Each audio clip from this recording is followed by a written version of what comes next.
Out on the raw edge of Texas, where the land bleeds into the Rio Grande, there's a story the wind tells if you listen close. It's a story about a man who was already dead in the storm that brought his ghost right to his front door. His name was Jonas Creed, and for 7 years, the only thing he'd killed was time. His ranch was a skeleton picked clean by grief, a collection of sun-bleached boards and bitter memories just 15 miles from the nearest town. Folks in Presidio had stories about him. Some said he went mad after bandits put his wife and boy in the ground. Others whispered he was the bandit, a killer hiding from a rope. Jonas never bothered to correct him. Rumors were better than fences for keeping people out. He was 43, but his face was a roadmap of 100 hard years. His only company was a Winchester rifle and the silence, a silence so deep it had its own heartbeat. That night, though, the silence was screaming. A storm was clawing its way across the desert, the clouds churning like a pot of boiling tar. The wind wasn't just blowing, it was warning him. Jonas sat by the fire, the flames painting shadows on the wall that looked a little too much like headstones. He'd learned to trust the feeling in his gut, the cold knot that told him when trouble was riding the wind. And tonight, that knot was tight enough to choke him. Then it came, a knock on the door, 3 sharp raps that cut right through the howl of the storm. Jonas froze. His hand, slow and steady, found the cold steel of the Winchester leaning against the hearth. Nobody came out here, not in a storm, not in the dead of night. Nobody, unless they were running from something worse than the rain. Another knock, softer this time, more urgent. And under the wind, he heard voices, pleading, desperate. It was a language he hadn't heard in 7 years. Apache. The last time he'd heard that tongue, it was followed by gunfire and the sound of his whole world ending. His knuckles went white on the rifle stock. This was it. The past had finally tracked him down. But these weren't the voices of raiders. They were women. And one of them, her voice cracking, spoke in broken English, her words a prayer against the storm. Please, she begged, her voice right outside the door. We need shelter, just for the night. They are close. Jonas's heart hammered against his ribs.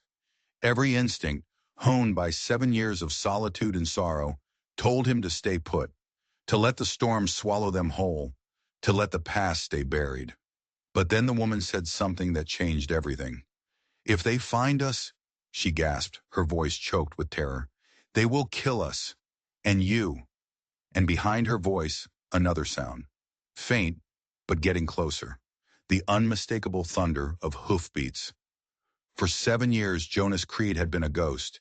He'd barred his door against the living, against memory, against hope. But a ghost can't bar the door when other ghosts come knocking. With a grunt that seemed to tear from the deepest part of him, he lifted the heavy iron bar. The metal groaned, a sound of rust and regret.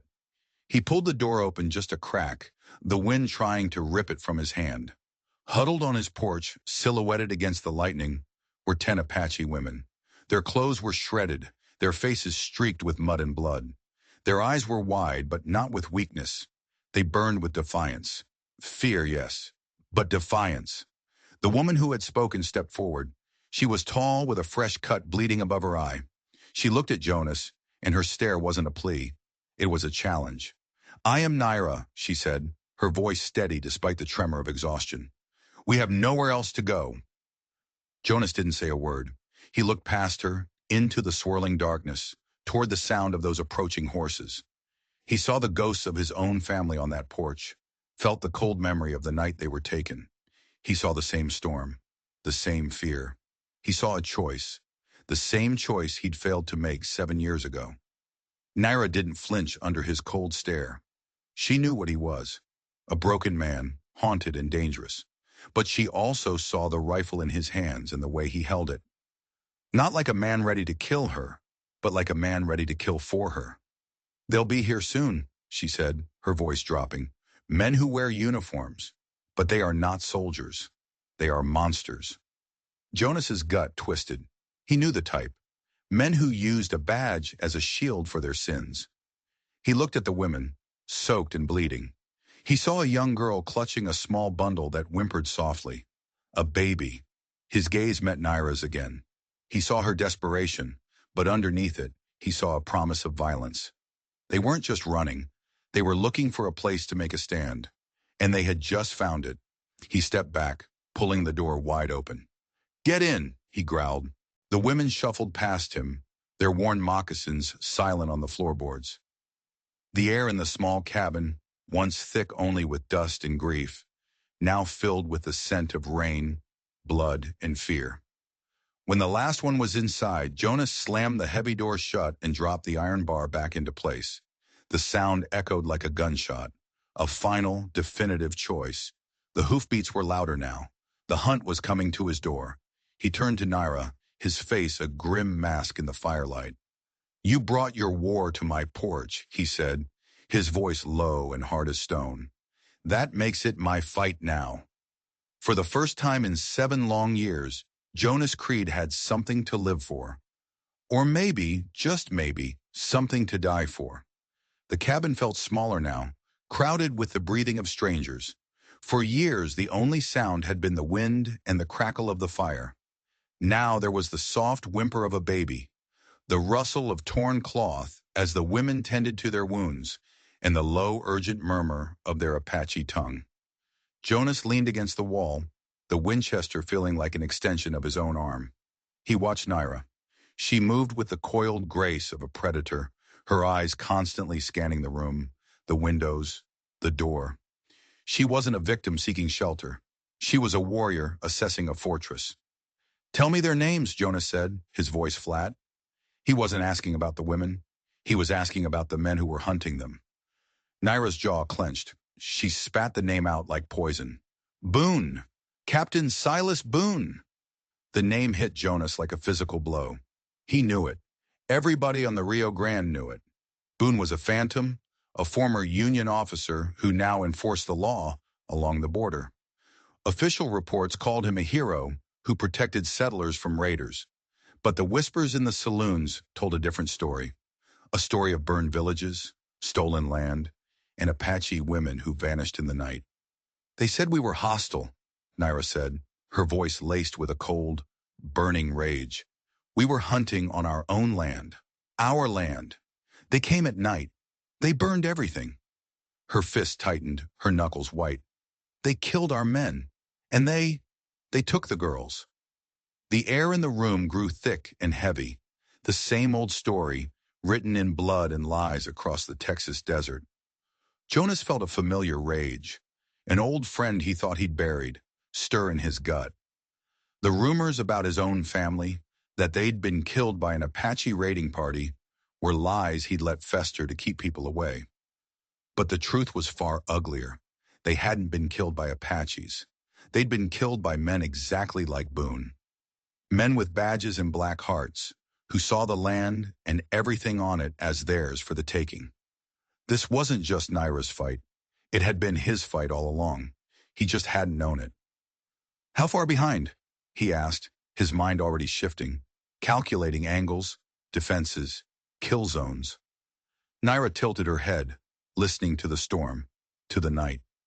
"Close," she whispered. "An hour, maybe less. They'll follow our tracks in the mud." Jonas looked around his small broken-down cabin. It was a tinderbox, a trap. Sitting on a low rise with no cover, it was a coffin waiting for a nail. But he knew its secrets. He knew every creaking floorboard, every loose stone in the chimney, every shadow that the firelight didn't reach. It was his tomb, and he'd be damned if he let anyone else die in it. Nara saw the hesitation in his eyes. "We can't stay," she said. "If they find us here, they'll kill you too." A strange, grim smile touched Jonas's lips. It was a haunting, ugly thing. "Lady," he said softly, "I've been dead for 7 years. The only question now is how I go out." Nara studied him then. Really studied him. She saw the grief carved into his face, but underneath it, she saw something else. Something hard and unbroken. Something that had just been woken up. "You picked this ranch for a reason," Jonas said, a sudden realization dawning on him. "Not just because I'm some ghost folks are scared of. You picked it because you thought it was good ground to make a stand." Her eyes never wavered. "We will not die on our knees in the dirt." The wind howled outside, and with it, the sound of the approaching riders grew clearer, more certain. Boone was coming. Jonas looked at the women. He saw their fear, but he also saw their fight.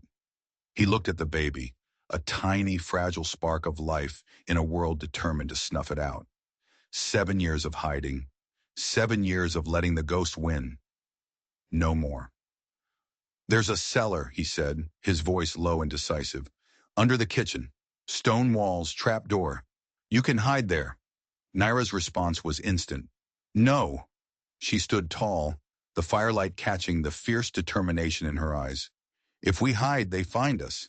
Then you die, we die, and the baby dies. But if we fight—" Jonas let out a short, humorless laugh. "It's suicide." Her lips curved, but it wasn't a smile. It was the shared understanding of a terrible truth. "Sometimes," she said, her voice ablaze, "suicide is better than murder." Jonas felt it then. The ice that had encased his heart for 7 years began to crack. He wasn't just a man hiding from his past anymore. He was a man standing in its path. He looked at Naira, at the fierce, unbroken spirit in her eyes, and he saw a reflection of the man he used to be. The man his wife had loved. The man his son had looked up to. "I've got tools in the barn," he said, the words feeling foreign in his mouth. "Wire, nails, a few surprises left over from the war." He chambered around in his Winchester, the sound a definitive answer to the question the knight was asking. "If we're going to do this," he growled, "we're doing it my way." Naira just nodded, a warrior accepting her new general. Outside, the approaching hoofbeats sounded like a drum, beating out a rhythm of death. But Silas Boone and his men were about to learn a hard lesson. They weren't the only predators in these hills. The barn smelled of old hay, rust, and regret. Jonas moved through the clutter like a phantom, his hands finding what they needed in the dark. Coils of tripwire, a box of rusty railroad spikes, 2 heavy bear traps, their steel jaws promising a world of pain. Naira followed him, silent as a shadow, her eyes taking in every detail of the barn, assessing its strengths and weaknesses. She wasn't just a passenger in this fight. She was a co-conspirator. "You've done this before," she stated. It wasn't a question. Jonas grunted, prying open the jaws of a bear trap. "A man learns to fortify his grief out here." He began to work, his movements precise and economical. He wasn't just setting traps. He was conducting an orchestra of violence. A wire here strung ankle high to send a charging man sprawling. A shallow pit there, lined with sharpened spikes, hidden under a thin layer of hay. He worked with the grim efficiency of a man who knew intimately how to unmake other men. Naira watched him, and a silent understanding passed between them. They were both survivors of a war, just different kinds. "The men chasing us," she said, her voice low. "They aren't just killers. They're looking for something." Jonas paused, a coil of wire in his hands. "Something?" "Before they burned our village," Naira explained, her eyes dark with memory. "Boone was tearing our homes apart, not just looking for us.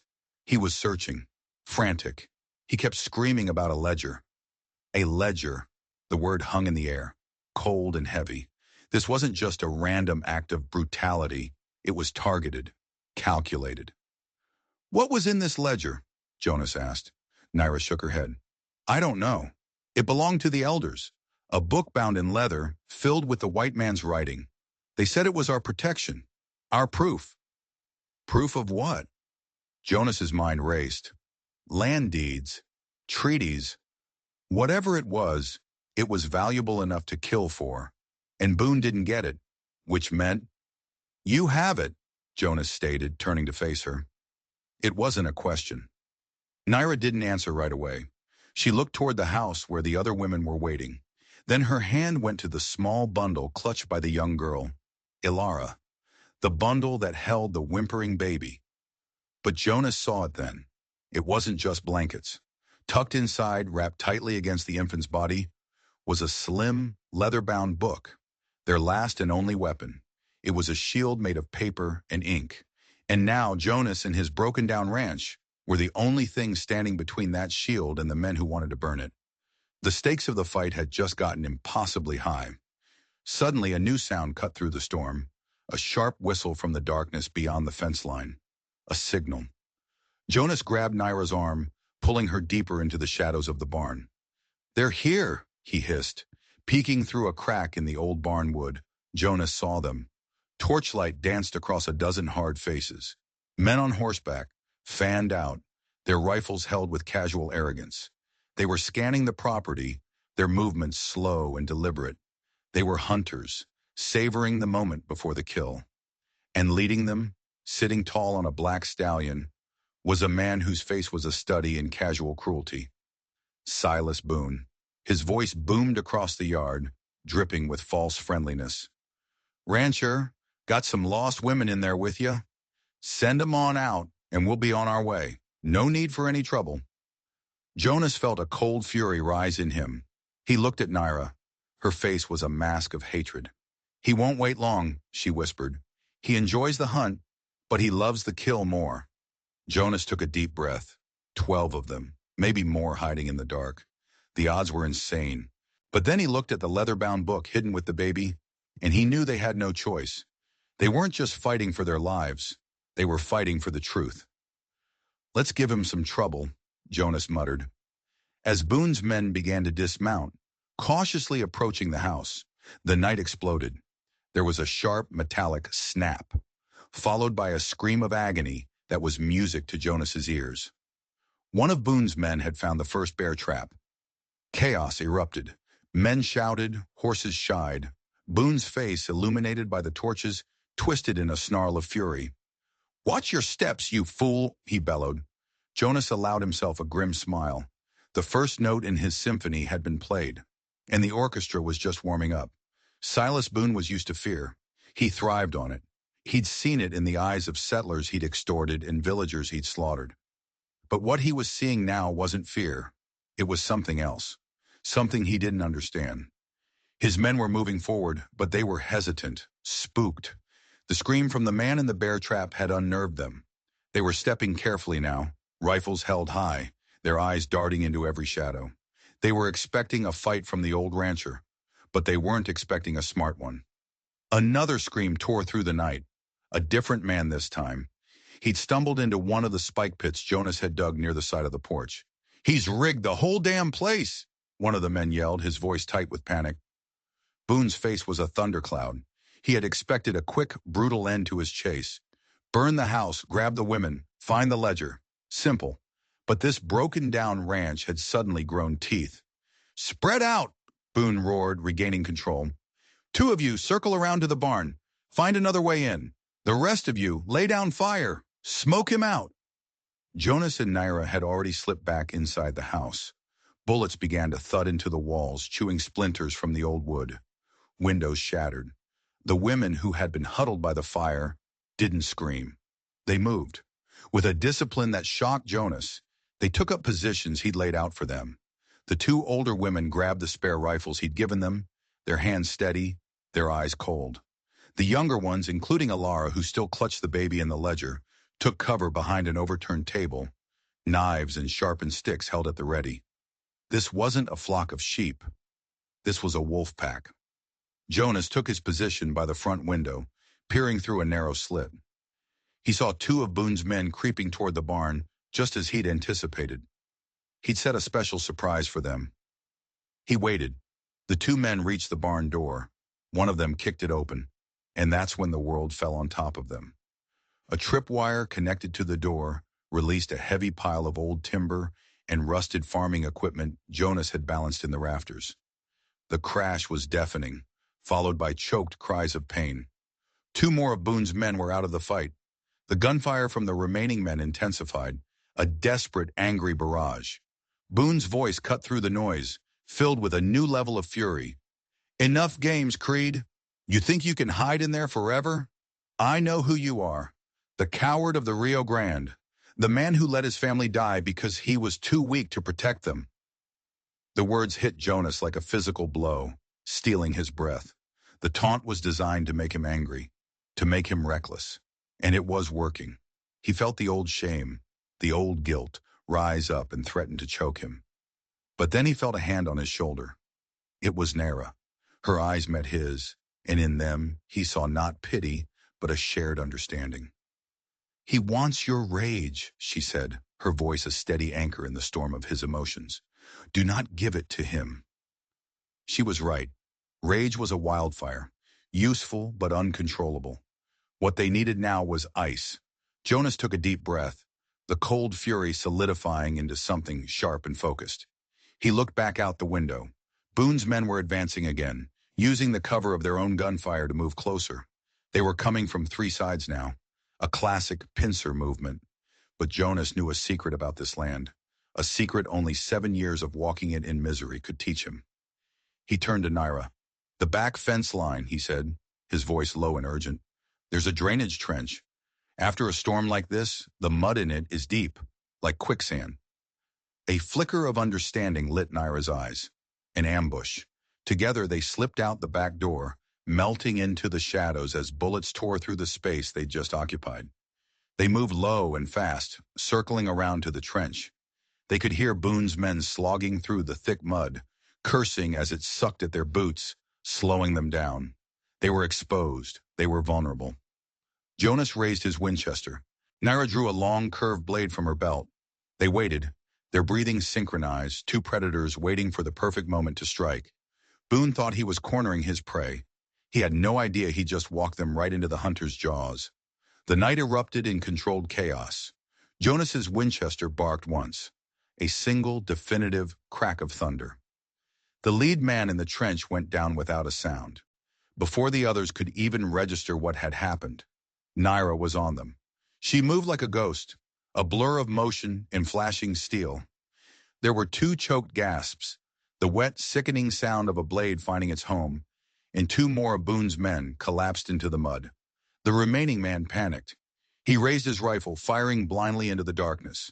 The muzzle flash illuminated his terrified face for a split second. It was all Jonas needed. His second shot was as precise as his first. The man crumpled. 4 down in less than 10 seconds. From the front of the house, Boone heard the shots in the sudden silence. He screamed his men's names, but the only answer was the whisper of the wind. Panic began to ripple through his remaining forces. Their confidence, built on bullying the weak and the defenseless, was shattered. They weren't soldiers. They were thugs, and they were being hunted. Jonas and Naira slipped back toward the house, using the confusion as cover. As they reached the back porch, a bullet whizzed past Jonas's head, close enough to feel its heat. One of Boone's men, smarter than the rest, had stayed behind, providing cover fire. "Get inside!" Jonas yelled, shoving Naira toward the door. He dropped to one knee, raised the Winchester, and fired toward the muzzle flash. A cry of pain told him he'd hit his mark. He scrambled inside, barring the door just as another volley of bullets peppered the wood. The cabin was a wreck, splintered wood, shattered glass, the air thick with the smell of gunpowder. But they were alive, for now. He counted in his head. Boone had started with 12 men, 1 in the trap, 1 in the pit, 2 at the barn, 4 in the trench. 1 he just hit. That was 9. 9 down, 3 to go, plus Boone himself. The odds were starting to look a whole lot better, but Boone was no fool. He was a cornered animal now, and that made him more dangerous than ever. A sharp whistle cut through the night, a signal. Jonas peered through a crack in the window shutters. He saw Boone and his remaining men retreating, dragging their wounded with them. They were pulling back to regroup. "He's not running," Jonas muttered. Naira came to stand beside him, her breathing slightly ragged, her face spattered with mud and blood. "No," she agreed. "He's going to wait for the dawn. When the sun comes up, this house is a shooting gallery. He can pick us off from the ridge." Jonas knew she was right. They had won the battle of the night, but they were about to lose the war of the morning. They needed a new plan, an equalizer. His eyes drifted to the hearth. He walked over, pried up a loose floorboard he hadn't touched in 7 years, and reached inside. He pulled out an old oilskin bag. Inside were 2 sticks of dynamite, faded, sweating nitroglycerin, but still potent. A relic from his time as a Union Army engineer, a tool for clearing bridges and collapsing tunnels, a tool for making a very big statement. Naira's eyes widened slightly. "You were planning on blowing up your own house?" "Only if they tried to take it from me," Jonas replied grimly. He set to work, rigging the dynamite to the front door, concealing the wires under the floorboards. If Boone's men tried to charge the entrance, they'd get a hell of a surprise. As he worked, a thought began to needle him. Boone's taunt. The coward of the Rio Grande. How did he know that specific phrase? It was what the land baron's men had called him after they'd murdered his family, a lie they'd spread to discredit him when he tried to fight their illegal claim. It wasn't a common phrase. Then he remembered something else. One of the men he'd shot in the trench. In the brief muzzle flash, he'd seen a brand on the man's rifle stock. A small, intertwined double R. The brand of the Red River Cattle Company. The same company that had tried to steal his land 7 years ago. The same company whose men had murdered his wife and son. It all clicked into place with sickening clarity. This wasn't a new fight. It was the same fight. Silas Boone wasn't just some corrupt captain. He was connected. He was one of them. The ghosts of Jonas's past weren't just knocking at his door. They were trying to kick it down, led by the very man who had made them ghosts in the first place. The realization hit Jonas like a physical blow, colder and harder than any bullet. This wasn't random. It wasn't a chance encounter. The war he thought he'd been hiding from for 7 years had just followed him home. Silas Boone wasn't just hunting Naira and her people for a ledger. He was cleaning up loose ends. And Jonas Creed was the biggest loose end of all. He looked over at Naira. She was watching him, her sharp eyes missing nothing. She saw the change in him, the shift from a man fighting for survival to a man fighting for something much deeper. Vengeance. "What is it?" she asked, her voice low. "Boone," Jonas said, the name tasting like ash in his mouth. "He's not just a hired gun for the army. He works for the men who killed my family." The confession hung in the air, heavy and poisonous. Naira didn't offer sympathy. She didn't need to. She offered something better. Understanding. Her people had been slaughtered for their land, for a secret they protected. His family had been murdered for the same reason. They were two sides of the same bloody coin. Their separate wars had just merged into one, and the battlefield was this tiny, bullet-riddled cabin. As the first hint of gray began to lighten the eastern sky, a new sound reached them. It wasn't the scattered, clumsy movement of Boone's thugs. This was different, organized. The rhythmic tread of disciplined horses, lots of them. Jonas moved to the window, his heart sinking. Cresting the ridge, silhouetted against the false dawn, was a column of mounted soldiers. U.S. cavalry. Their blue and brass uniforms were unmistakable in the growing light, and at their head rode a man whose posture was as rigid and unforgiving as the desert itself. "Damn it all to hell," Jonas breathed. He recognized the man instantly. Colonel Everett Maddox. Naira came to his side. "Reinforcements?" she asked, her voice tight. "Worse," Jonas said bitterly. "This is the man who signs Boone's paychecks." Colonel Maddox was the architect of the whole bloody enterprise. He was the one who provided the official cover, the one who turned a blind eye to Boone's atrocities in exchange for a quiet border and a cut of the profits from the stolen land. Maddox was the king, and Boone was just his rabid dog. The cavalry spread out with cold efficiency, forming a perfect, inescapable perimeter around the ranch. Boone and his 2 remaining men emerged from their cover, their fear replaced by smug, arrogant confidence. They had been rescued. They had won. Colonel Maddox dismounted, his movements precise and clean. He didn't look like a man who had ever had mud on his boots. His voice, when it came, was calm, cultured, and utterly chilling. "This is Colonel Everett Maddox of the United States Army," he announced, his voice carrying easily across the yard. "You are harboring known hostiles and are under arrest for interfering with a lawful military operation." Lawful? The word was a joke, a sick, twisted perversion of the truth. Inside the cabin, the women clutched their makeshift weapons, their faces grim. Lara hugged the baby tighter, the ledger a hidden, desperate secret against her chest. They were completely, hopelessly trapped. Boone and his thugs were one thing, but a full cavalry detachment led by a ruthless, politically connected colonel? This wasn't a fight they could win. It was an execution waiting to happen. Maddox would kill them all, burn the cabin to the ground, and write a report about a tragic but necessary action against savage hostiles. The ledger and the truth would be buried with them. "We're out of options," Jonas said, his voice a low growl of despair. They couldn't fight their way out. They couldn't surrender. But as he looked out at the line of soldiers, a sudden, insane idea began to form in his mind. It was a long shot, a desperate, suicidal gamble. But it was the only play they had left. He looked at Naira. "We can't beat them with bullets," he said. "But maybe we can beat them with the truth." Before she could ask what he meant, a commotion broke out near the cavalry line. A single rider was galloping toward them, not from the ridge but from the trees down by the creek. The rider was young, his uniform in disarray, his face pale with panic. He was shouting something Jonas couldn't quite make out. As he got closer, Jonas saw the family crest on his saddle blanket, a small golden eagle, the crest of the Maddox family. The young private reined his horse in hard, nearly falling from the saddle. He was looking at his father, at Colonel Maddox, and his eyes were wide with a mixture of fear and defiance. "Father!" he cried, his voice cracking. "You have to stop. Boone is lying. They weren't raiders. I saw it. I saw what he did." A dead silence fell over the ranch. Every soldier, every one of Boone's men, stared at the colonel's son. Colonel Maddox's face, which had been a mask of cold control, finally cracked. For the first time, he looked uncertain. He looked vulnerable.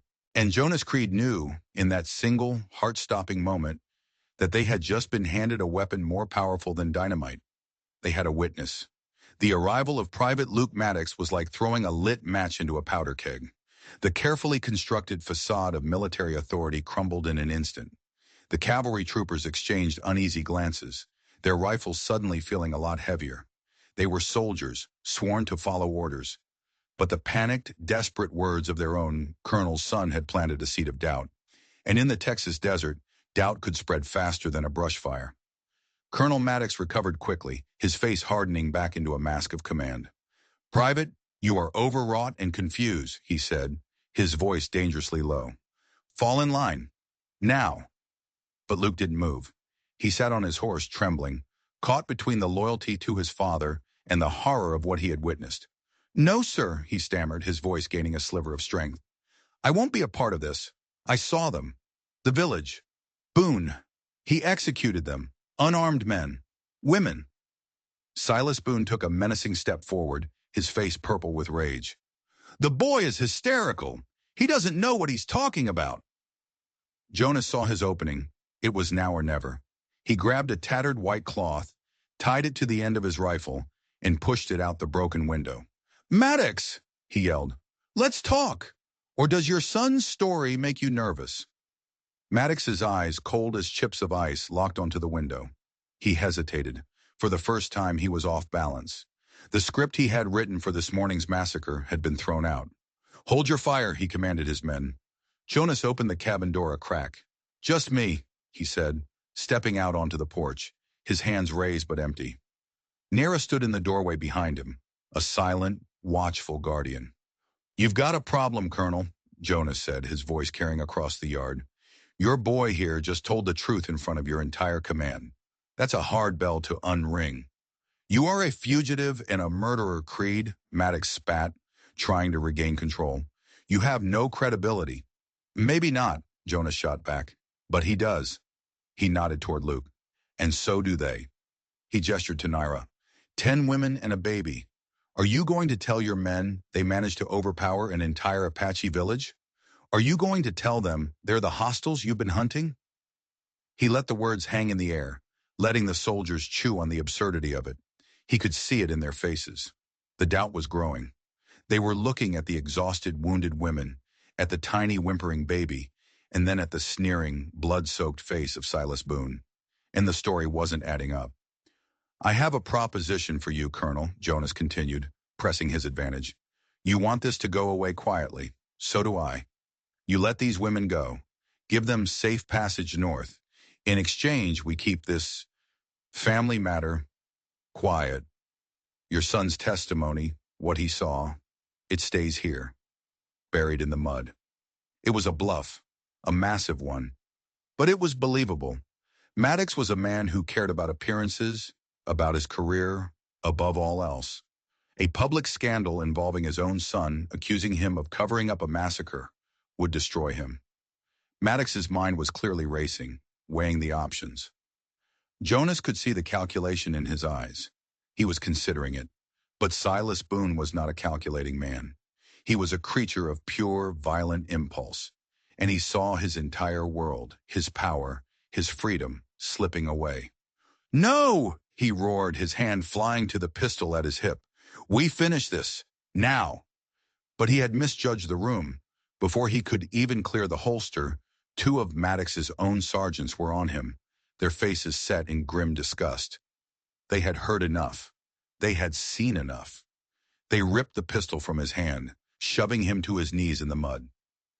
Boone sputtered, his eyes wide with betrayal, looking to Maddox for help. But the colonel just stood there, his face pale, his authority shattered. He had lost control of his men. He had lost control of the situation. And then, as if on cue, another group of riders appeared on the horizon. Not soldiers. These were different. They rode with a grim, relentless purpose. As they got closer, the sun glinted off the silver stars pinned to their chests. Federal marshals. Jonas felt a slow, unfamiliar feeling spread through his chest. It took him a moment to recognize it. Hope, the lead marshal, a burly man with a weathered face and eyes that had seen everything, reined in his horse. He surveyed the scene, the surrounded cabin, the divided soldiers, Boone on his knees in the mud, and the disgraced colonel. "Colonel Maddox," the marshal said, his voice a low rumble. "We got a telegram from a very concerned young private about some irregularities down here on the border. Looks like we got here just in time." He tipped his hat toward Jonas. "Seems you've been busy." Luke Maddox had done more than just ride to the ranch. He'd ridden to the nearest telegraph station first. He hadn't just been a witness, he'd been a messenger. The tide hadn't just turned, it was a damn tidal wave. And it was about to wash away Silas Boone and Everett Maddox for good. The arrival of the federal marshals broke the standoff like a hammer-shattering glass. The cavalry troopers, already on edge, visibly relaxed, their loyalty shifting from their disgraced colonel to the undeniable authority of the Silver Star. Marshal Carter, the man in charge, swung down from his horse with the easy grace of a man born in the saddle. He didn't waste time. His orders were crisp and clear. "Deputies, secure Boone and his men. Sergeant, have your troopers stand down and stack arms. This is now a federal matter." The soldiers complied immediately, their relief palpable. They were out from under Maddox's thumb. Silas Boone, spitting and cursing, was bound and thrown into the back of a supply wagon. His reign of terror on the Rio Grande was over. Colonel Maddox didn't resist. He stood stiffly as a deputy relieved him of his sidearm, his face a mask of cold, silent fury. His career was over. A court-martial was inevitable. His name would be synonymous with disgrace, all because he'd underestimated a broken-down hermit and a handful of desperate women. Marshal Carter walked over to Jonas and Nara, his eyes lingering on the bullet holes in the cabin walls and the exhausted, defiant faces of the women. "I've been hearing stories about you for years, Creed," Carter said, his voice surprisingly gentle. "Never believed half of them. Looks like I might have been wrong about which half." He turned his attention to Naira. "Ma'am," he said with a respectful nod, "my men will escort you and your people wherever you need to go. You'll have federal protection." He paused, then added, "And we'll need your testimony, all of you. What you have to say is going to burn down a very corrupt system." For the first time, a flicker of something other than grief and rage appeared in Naira's eyes. It was vindication. "And the ledger?" she asked, her voice barely a whisper. Jonas looked toward Alara, who was now being tended to by one of the marshals. The young woman carefully unwrapped the leather-bound book from the baby's swaddling and handed it to the marshal. It was proof. Hard, undeniable proof of the land grabs, the murders, the names of all the powerful men involved. It was a bomb, and it was about to go off in the state capitol. As the sun climbed higher, turning the muddy ranch yard into a steaming mess, the grim work of cleaning up began. The bodies were collected, statements were taken. The story of the night's battle was pieced together, bit by bloody bit. Luke Maddox, his face streaked with tears of relief, gave a full, detailed account of the massacre at the village. His testimony, combined with the ledger and the stories of the women, would be enough to bring down not just his father, but the entire network of corruption that had poisoned the border for years. Jonas stood on his porch, watching it all unfold. For 7 years, this place had been his prison, a tomb he had built for himself. Now, in the bright morning light, it just looked like a broken-down house. The ghosts were still there, but they were quieter now. The rage in his chest had cooled, leaving behind a strange, hollow peace. Marshal Carter approached him one last time. "What about you, Creed? What's next?" Jonas looked out at the 2 fresh graves he had dug that morning for the women who had fallen in the fight. Then he looked toward the 2 old weathered crosses under the cottonwood tree. His wife, his son. "This place is full of graves," Jonas said, his voice thick with an emotion he couldn't name. "I think I'm done living in a graveyard." Naira came to stand beside him. Her people were gathering their few belongings, preparing for the long journey north. "We are going to find a new home," she said, "a place to rebuild." She looked at Jonas, a silent question in her eyes. He knew he couldn't stay, but he didn't know where to go. Then he saw her, the young woman, Alara, standing by the marshal's wagon, holding her baby.